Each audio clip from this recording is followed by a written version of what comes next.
The Delights of Detection, edited by Jacques Barzun. It's a hardback book. I've got the dust jacket here. It's an old one.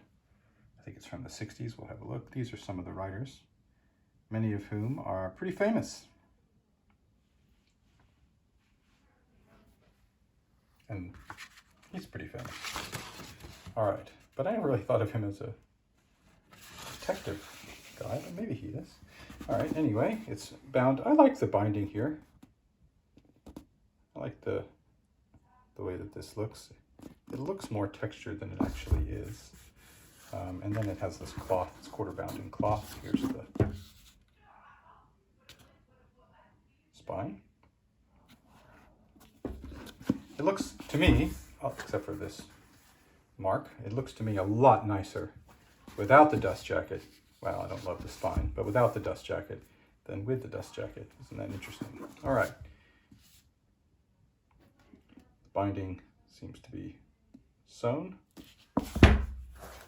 Let's have a look at the table of contents.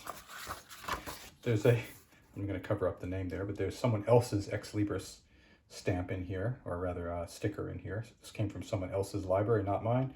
But as you can see, someone ended up selling it. Okay, so let's look at the table of contents.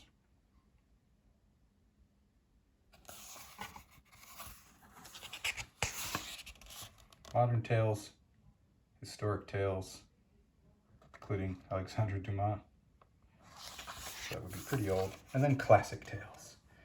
I don't really know the difference between a classic tale and a modern tale versus... I understand the difference between modern and historic, but I'm not sure where classic fits in there.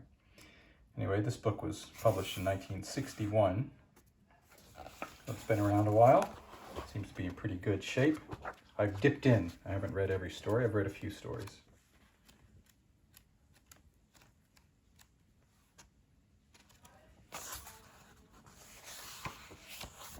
Seems easy enough to read. That is to say, I like spacing. I like big spaces and spaces between the sentences. So yeah, I think it's a reasonably built book,